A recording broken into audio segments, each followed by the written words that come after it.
Hi, this is Matthew Robert Payne, and this is our interview with Sarah, part three. And I uh, Tulu was distracted in part two and had to get off, so we stretched it to part three. I hope you enjoy yourself. Sarah is back. Sarah says hello, Tulu. I look forward Hello. to questions from 50 to from 50 to when 67. Yeah. Can you see my questions? uh Not right at the moment, but we know that you had 67 questions, so Oh, I'm enjoying this interview. You don't think it's too dry, uh Tolu? You think no, interesting? no.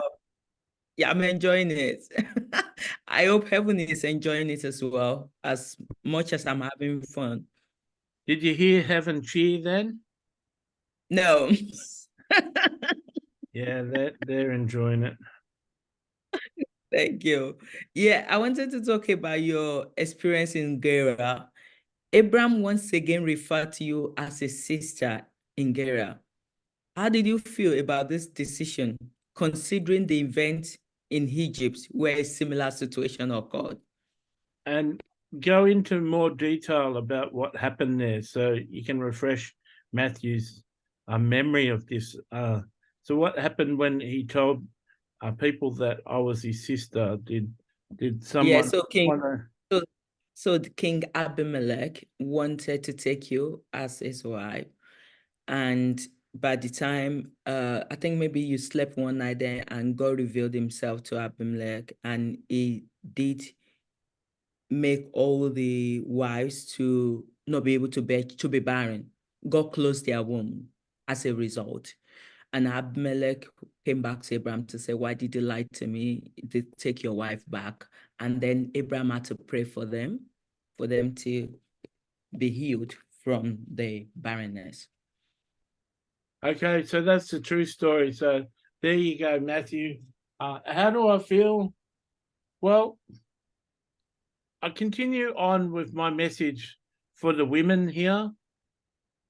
If your man is doing the wrong thing, you still need to support him. And Mm. I was supportive of my husband, even though it was dicey, and even though he was sending me in to lay with another man and saying that I was his sister. I was supportive of my husband, and once again, I trusted in the sovereignty, and justice of God to plead my cause. There's many women on earth who have husbands who make wrong decisions or are doing wrong things. Rather than complaining to your husband and moaning to your husband, these are sort of things you can take up in prayer and ask God to bring correction to your husband through another person or through his own intuition or through God speaking direct to your husband. Um, don't complain and don't mumble, and don't take it to the prayer meeting and tell all the women the bad things that your husband's doing and you need prayer for that. Many women, I'm talking women, but many women go to prayer meetings with a list of grievances about their husband and about other people, and it's just a conniving way of gossiping, and Mm. it's got to stop. If your husband is doing something, take it to prayer. Don't take what he's doing to your prayer meeting and share it with all the other wives. So in this instance, I was saddened, but I supported my husband, and God saw a way out for me once again. Mm. And Remember, I now, had the experience of the previous experience, so I yeah, had faith that God could move. okay. Thank you. And how did that make you feel about God? I've really come to really love God. Jesus Jesus didn't exist in our time, and I've come to know Jesus in heaven too. But I've got like a deep relationship with God. And you asked about the altars. I had a lot to do with the inspiration for making the altars, because I really loved and honored God, and God was very important to me, and he was important to Abraham too. And I used to celebrate God with sacrifices. Thank you. I'm going to jump into the birth of Isaac. Sarah, how did you feel when Isaac was finally born, fulfilling God's promise? Can you describe the emotions and joy that accompanied his arrival? The word that came to Matthew's mind is jubilant. I was jubilant. That was a time for celebration, and a time for happiness and joy. And in modern days, you would let off firecrackers and have a celebration and a feast. And we certainly celebrated the birth of Isaac. We celebrated 9 months before then. We celebrated my conception. Abraham treated me really special and made sure I didn't do any heavy lifting or any hard work. The baby was precious, and he wanted it come full term. But once the baby was born, we were a very happy family. Thank you, Sarah. I've just noticed that I jumped my questions. So I'm going to take a step back. And because I wanted to ask a question around Hagar, and I don't know what happened. I think I opened two pages together. So the people in heaven will probably be wondering, Tolu, you've jumped a lot of questions. So I'm going to come back to Hagar's story. Sarah, what led to your decision to give Hagar to Abraham as a surrogate to bear a child? How did you perceive this is a solution to the challenge of infertility? It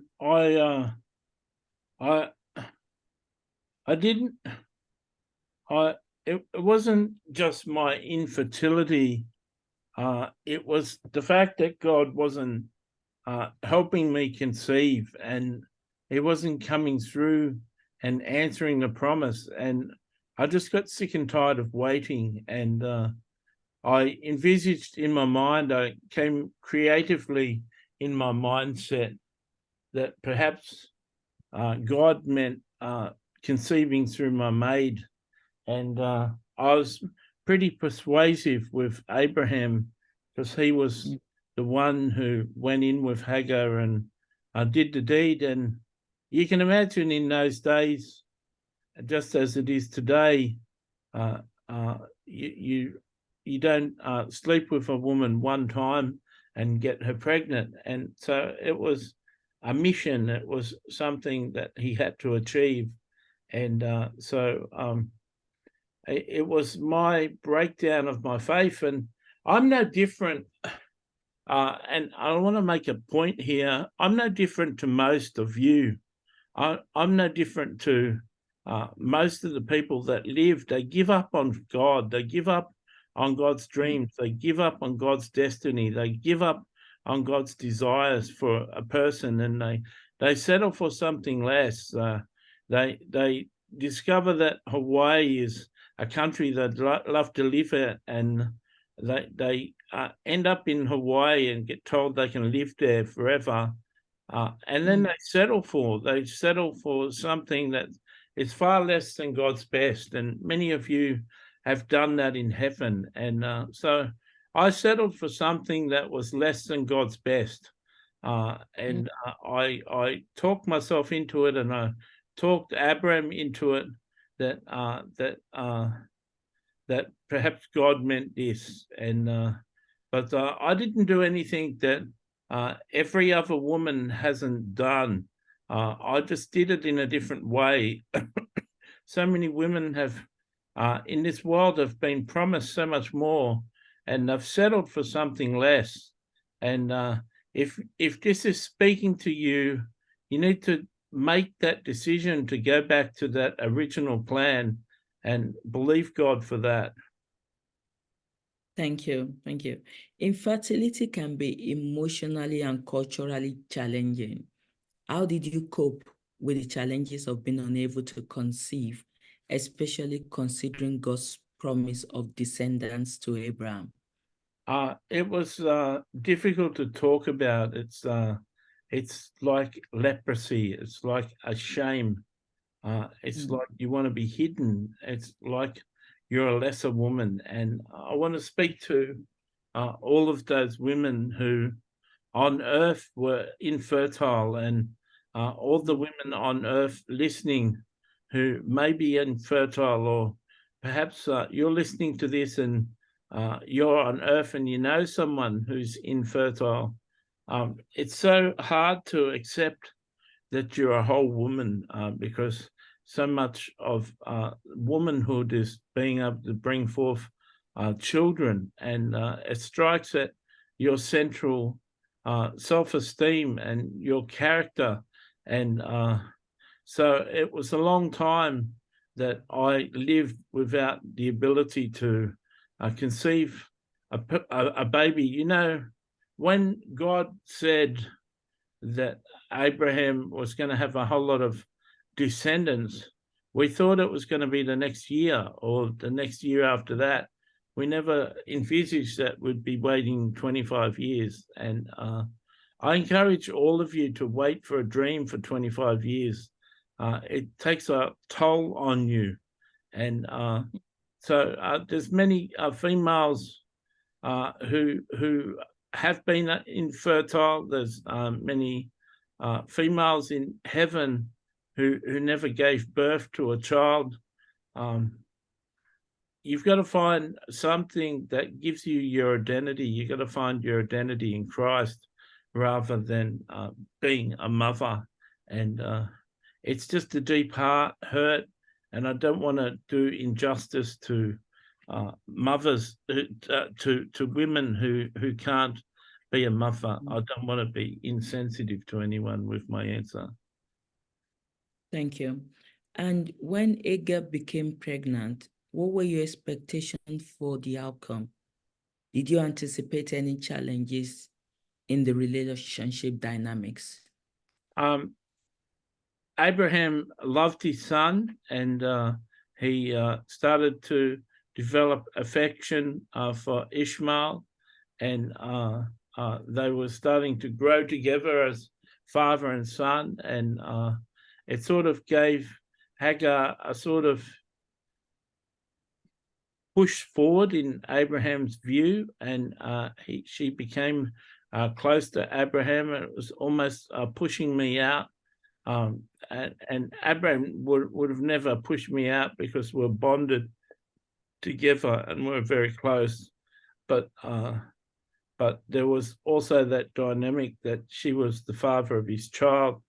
And many women on earth have had children to other men, and there's become another man in your life. You've broken up with that father and gone on to another marriage, and there's always that attachment that you have with that former husband or former boyfriend, and the attachment comes through the child, and it's uneasy for the second husband to deal with that. You've still got an attachment to the first husband through the child, and that uneasiness was what was manifested between me and Hagar. And how was Abraham able to navigate those challenges?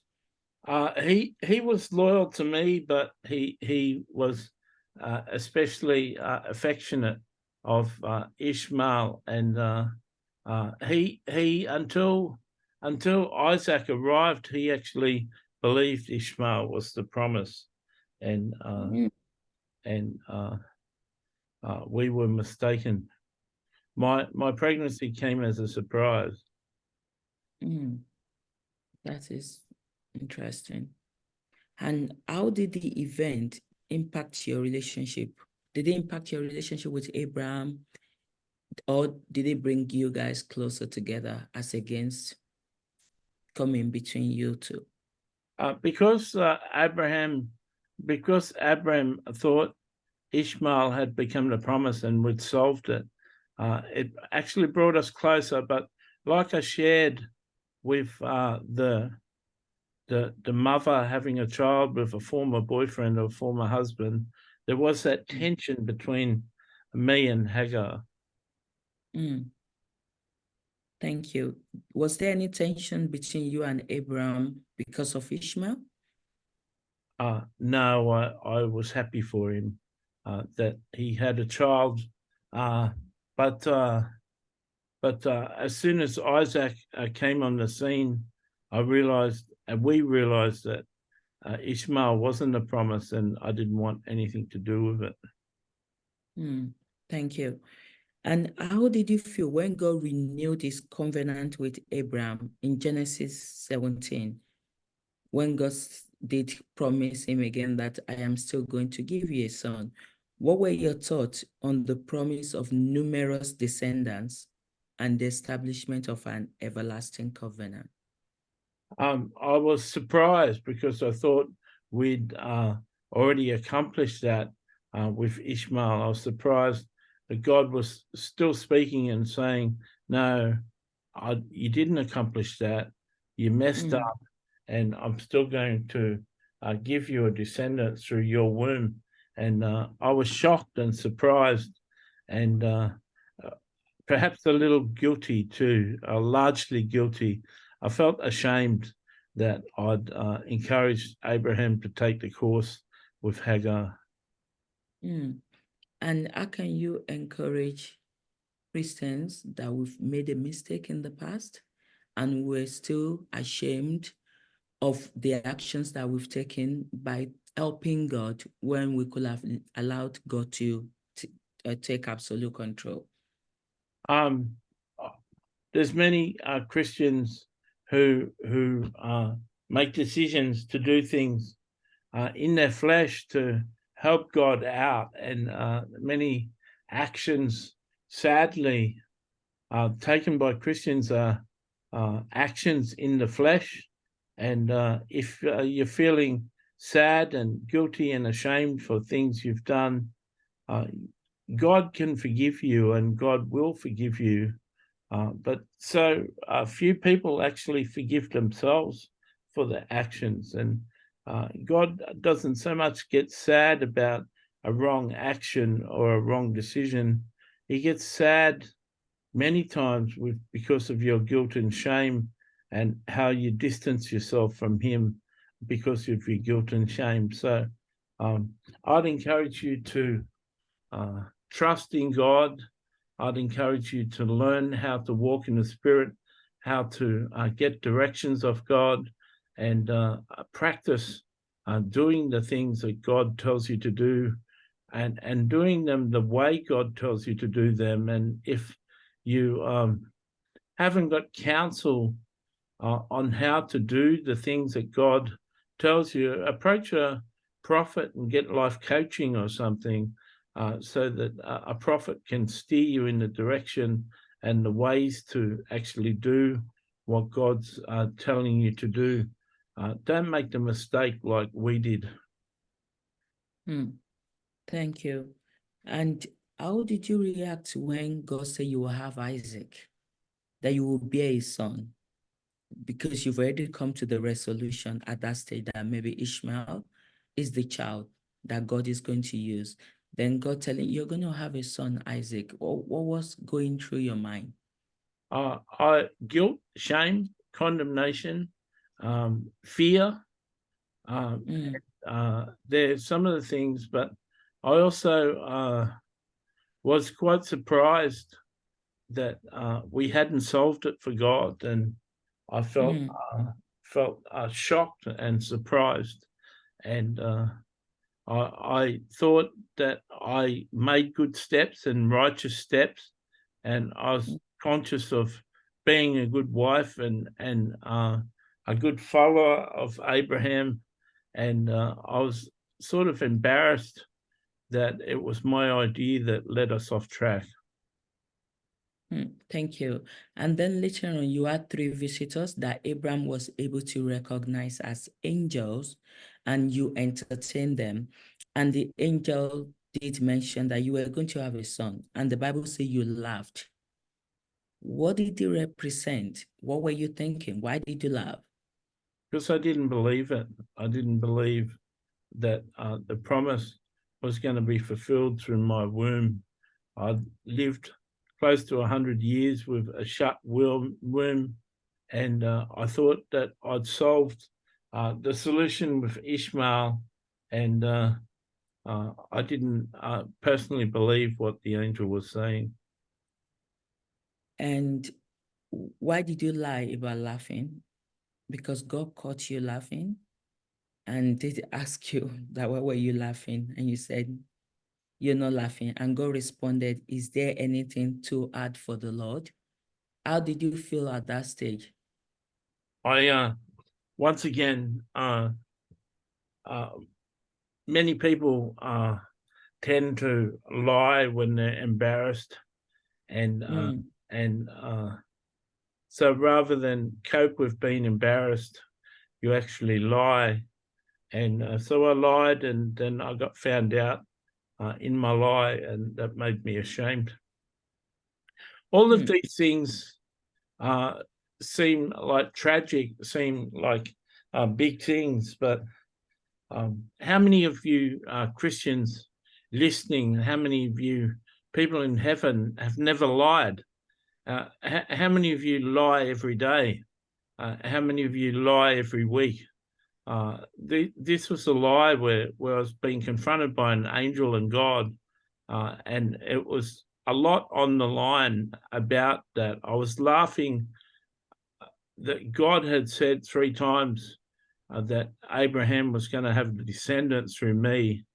And then an angel said that, and I didn't believe it, and I laughed.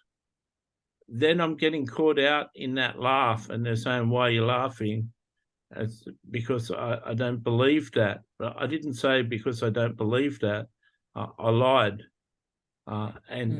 So when you're put in a difficult position, many times rather than confessing the truth and swallowing your shame, you actually lie on top of it. And so this is something that's part of the human condition. It's just something that's emphasized in the Word of God for everyone to read. But I accept today that I lied. I accept today that I laughed. I accept today that I had doubt.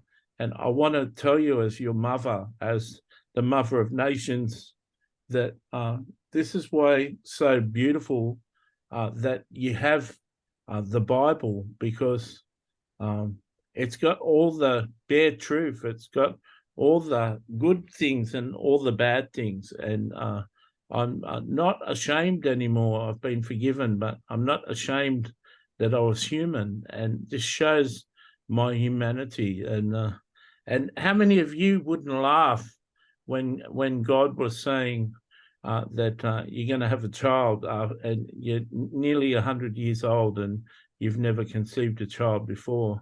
How many of you wouldn't laugh? And you've got to ask yourself, just like Eve was tempted in the garden and she's constantly blamed for man's first sin, how many of you wouldn't have been tempted? How many of you wouldn't have believed that lie that you'll be like God? So many people look at us people in the Bible and judge us and say, I would be better, I would have believed. But you can't even believe for the prophecy that was prophesied over you 20 years ago. You've lost faith in that. So many of you lose faith in bigger things and greater things. So many of you in heaven have settled for and have been complacent in heaven and haven't gone on to do great things. And you look at me and you see me in the Bible and you see my frailty, you see my humanity, and that should encourage you. You shouldn't be dumping on me and seeing me as doing a bad thing. It's just a typical reaction of a female under pressure. Thank you, Sarah. Looking back, how did you celebrate Abraham's, sorry, not Abraham, Isaac's arrival? How did you and Abraham celebrated it when you finally had Isaac? We made a sacrifice once again. We made a Mm. sacrifice to mark his arrival.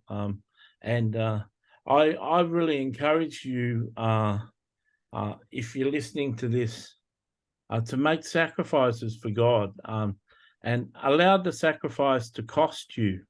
Allow it to be a substantial amount out of your bank account. Celebrate the good things and the milestones and good achievements with a sacrifice of finances. It can be a sacrifice of time or your energy or something like that. But money speaks really loudly, and I encourage you to make a sacrifice, and that's what we did. We made a sacrifice on his arrival. Thank you. I'm And surprised Sarah, it's not in the Bible. no, it wasn't in the Bible. Yeah. But Are it's you good to know. enjoying this interview, Tulu? Yes, I am. I'm not sure whether Matthew is enjoying it. So, Sarah, how did you feel when you told Abraham to chase Hagar and his son away because he mocked Isaac? What impact did this add on Abraham? Because Ishmael was still a son as well. It broke Abraham's heart, Mm.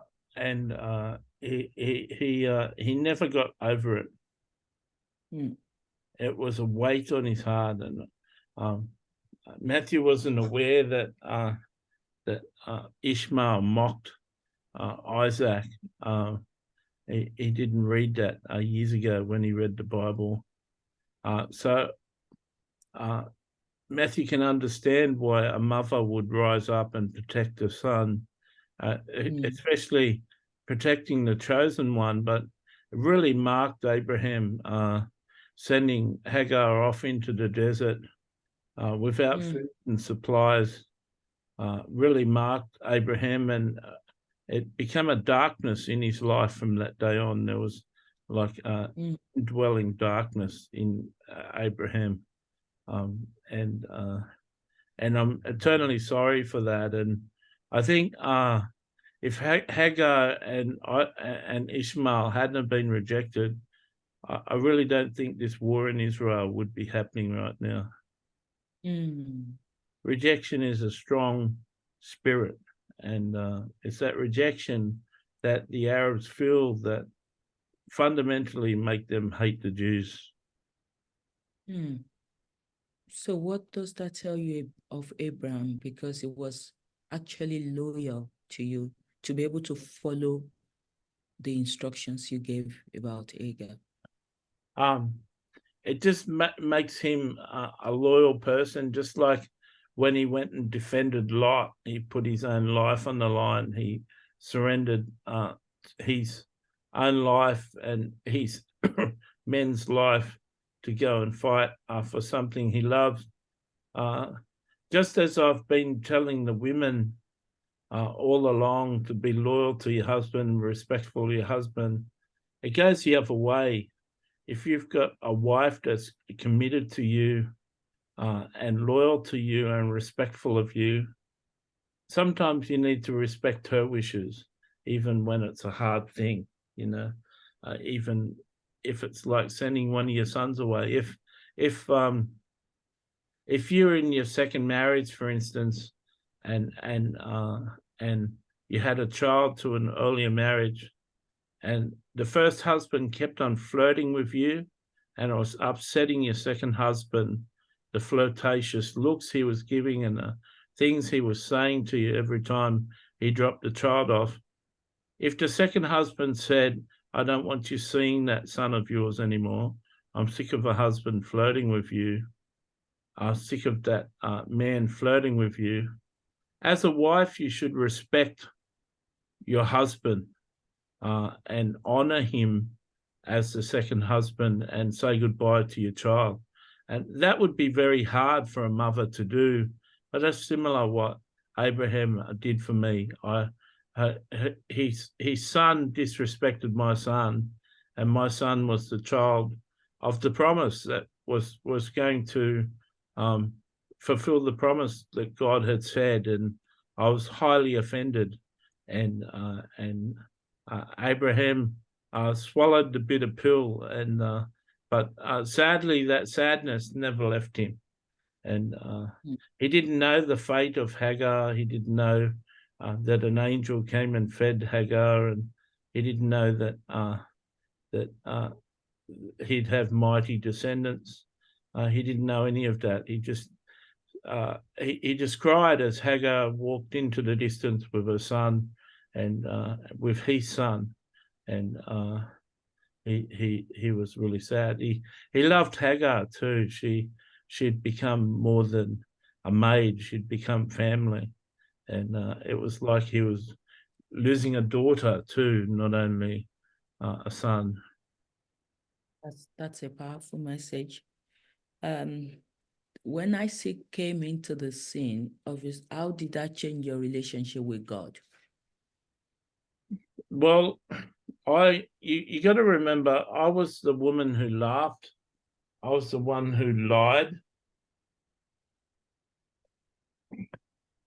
And then God came through anyway and fulfilled the promise. And I want to share with you that God is an amazing God. He knows the very end of your life from the beginning, and even you people in heaven, he knows where you're going to end up. You know, there's some of you sitting in the audience, you're in the first and second realm, and you just want to walk and talk with the greats, and you want to be part of the seventh realm, and you want to ascend onto high and meet with God more often, and you want to have all that heaven has to offer for you. And you're looking at me and wondering, is this possible? Yeah, it is possible.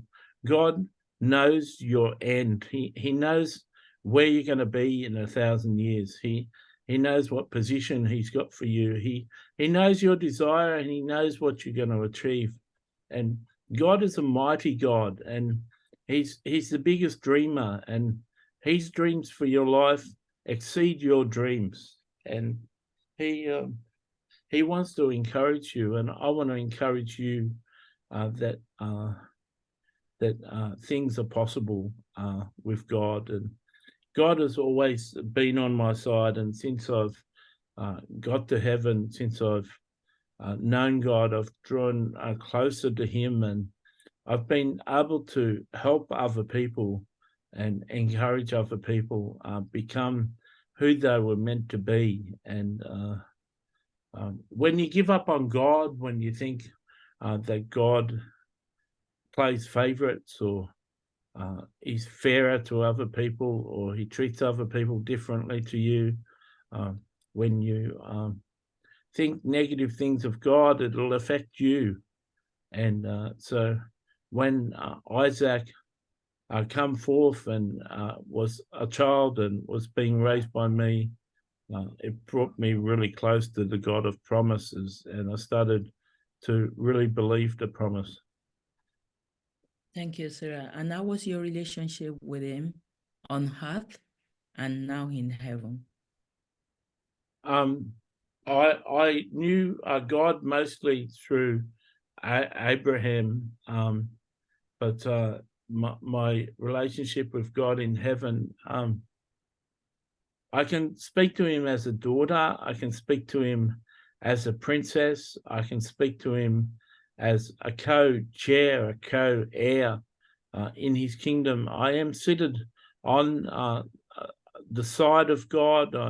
I've got a throne in heaven. I rule and I reign in heaven with authority. God has given me authority over people, over peoples.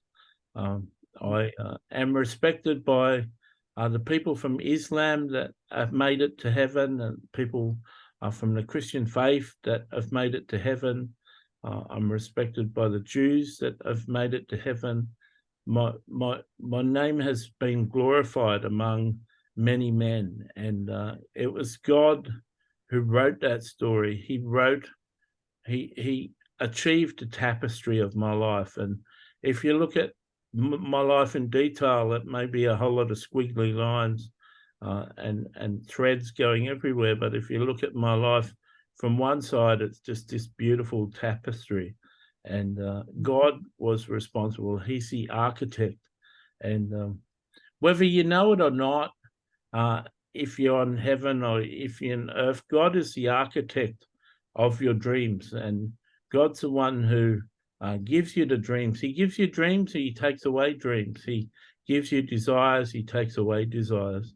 And God is like a creator and like a life coach, and he can coach you and lead you and glorify you and glorify your name. And my name has been glorified on earth and is glorified in heaven. And I've been given a great responsibility in heaven, and I've affected lots of lives in heaven. And the simple face-to-face conversation with me in heaven does so many women, especially women faith, so many women, especially ones that couldn't conceive, have had a great conversation with me and have had their faith reignited in heaven, sitting down face to face with me and being able to talk to me. With all my experience of all those years being barren, I was able to connect in a way that other women can't connect with them. And so God's given me so many things, and you can tell God loves you by how he uses you. And the more you're used by God, the more you're honored by God, the more you honor him and the more you love him. And I could speak for hours and hours about my love for God and my respect for him and my understanding of all of his 100 different names and all the meanings of all his names and the width and the breadth of the personality of God. I could sing forever about the love I have for God, and I could name his names and call out his names. And there's a meaning. There's books on, if you're listening on earth, there's books about all the names of God and what they actually mean. And when you understand God through all his names, there's just a massive width and depth to God that you can understand. But he's a really lovely person, and a lovely, I say person, but he's beyond a person. But he's really well expressed in Jesus. Jesus is like the exact representation of God. And so if you know Jesus well, you know God. And if you've been talking to Jesus for 30 years, well, you have been talking to God. And at one time, Matthew started talking to God, and he said to God, I'm sorry, I've been talking to Jesus all my life. And God said, you've been talking to me. And so there's a mystery, but there's a truth. And so everything you love in Jesus is expressed in God, and everything you love in God is expressed in Jesus. And it's just a beautiful relationship. I just love God so much. Yeah. Thank you, Sarah. How is your relationship with Isaac, your son? Isaac is a treasure. He became the one that gave birth to Jacob and Esau. Jacob and Esau, and his descendants.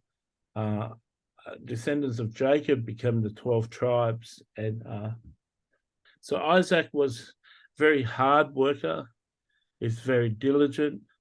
He went on and increased the wealth of his father. And he was diligent. He was a great worker, had a great wife. Was his wife Rebecca? Yes. Yeah. one time Matthew met Abraham in his living room, and he said to Abraham, "How do I know it's you?" And he said, "Well, Rebecca was stunning." And Matthew said, "Well, what verse is that?" And Abraham said, "Genesis chapter such and such, verse such and such." And then it said in the Bible, and Rebecca was very beautiful. So he knew she was stunning. So he was trying, back in the days, he was testing when visions came. And so he had a nice wife, and he did well. He made me proud whilst I was still living. But our relationship in heaven has been good. He's not mentioned the God of Abraham. He is mentioned the God of Abraham, Isaac, and Jacob. So he's mentioned.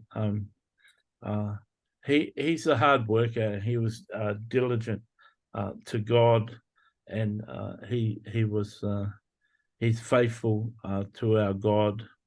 And I'm very happy with him. I'm not talking a lot about him. Perhaps you might want to interview him. Yeah.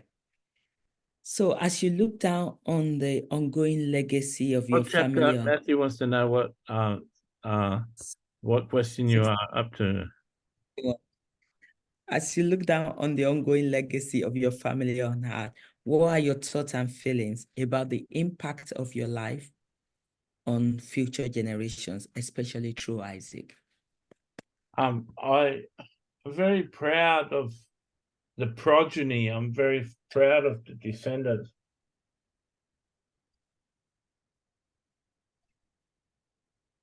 But I wish we were doing this interview on better terms when the descendants weren't fighting, and the Jews are fighting Hamas, and American money is supporting the Jewish side, and Arab money is supporting the Hamas side, and there's a whole lot of money pouring into brothers and sisters fighting each other, and it's all traced back to my mistake, and that saddens me.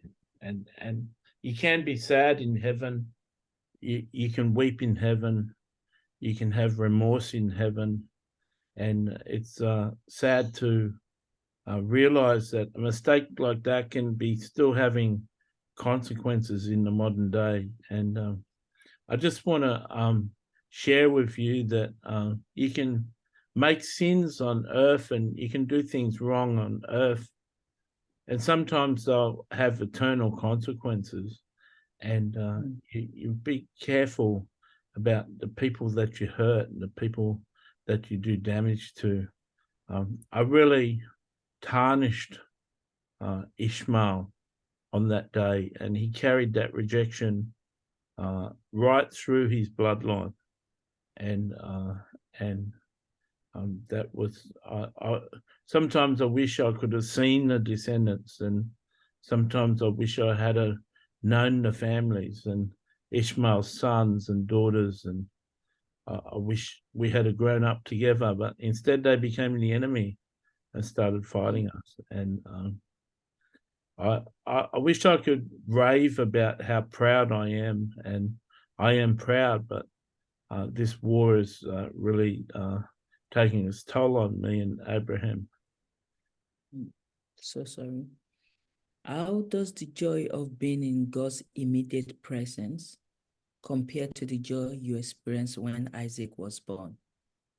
Well, the joy of Isaac being born was tremendous and jubilant, like I said, like firecrackers. You could let off fireworks, but it was just a once-off event. Soon enough, he became a man in a boy in diapers, and then he became a little inquisitive boy, and then he became a disobedient boy, and he grew up, and it went on and on. But being in God's presence is something completely different, and you don't have to be in heaven to be in the presence of God. You can visit heaven, and if you're listening to this on earth, you can learn to enter God's presence. You can enter his courts with praise, and you can enter into heaven, and you can actually worship God in his throne room and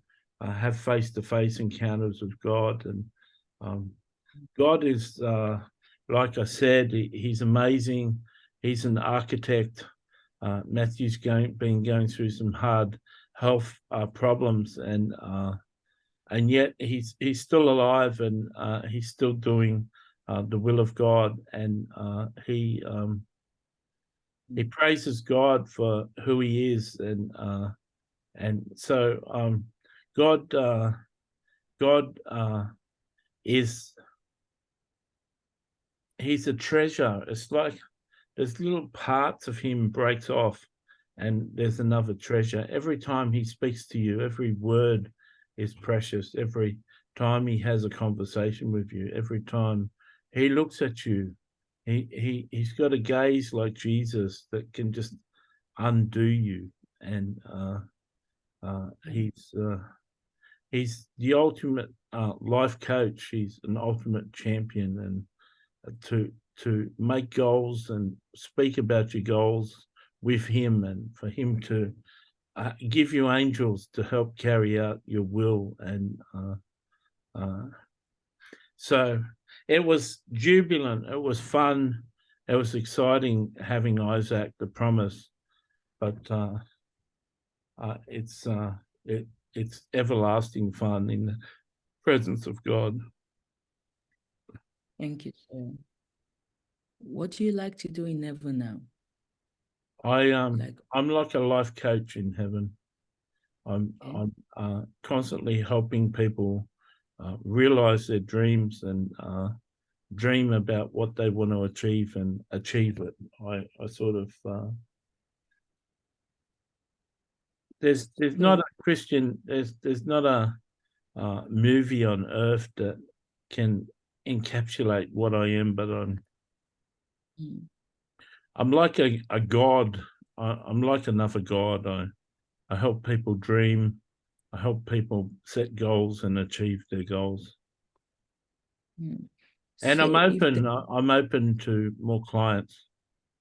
Okay, that's why I wanted to say that if there are people listening to this in heaven that would like you to support them, how can they reach out to you? They just need to send me a message in my inbox, in my head, and they can reach out to me, and I'll reach back to them. Thank you. So Sarah, looking back on your life, what do you believe is your legacy, and how will you want to be remembered? The mother of nations. I like what the word mother of nations means, the word Sarah means. And though I'm saddened by the war in Israel, perhaps if I was interviewed 6 months ago, you'd have different answers. But there's always been turmoil in Israel. Very happy with the Israelites. I'm very happy with the Jewish race. I'm very happy with the Christian race, very happy with the Muslim race. And I'm proud of my achievements. But it was just Abraham's seed and my egg. I didn't do anything tremendous or spectacular. I was just the beginning of a bloodline that came into 3 tributaries and spread. And I really didn't have much to do with the Islamic race. I kicked them out before they became anything great. So I'm happy to be remembered as the mother of nations. Thank you. Have you got anything else to say? That's my last question. Well, thank you, Tolu. I want to thank you for this interview. If you're listening to this in heaven, anything is possible. I want you to take away one thing, that if you're still in heaven with regrets about things that you've done or things you haven't done, just remember you're only human, and humans can have regrets and things that they're upset by, and move on and dream big and make some goals and make some plans. And I've got workers that I work with, and we can get you into a program to take you into a further destination. So if you haven't been inspired by Dorcas or Leah, perhaps I've inspired you. I hope that my honesty about and my frankness about anyone can lie and anyone can make a mistake and anyone can doubt that God was speaking meant something to you, that us people in the Bible have got all the bad things said about us too. And I hope that I spread more light on that for you. God bless you and keep you. And if you like this video, please like it. If you've got a comment for the people who recorded this video, please comment. If this is the first video you've seen of Matthew, please subscribe to his channel. God bless you and keep you.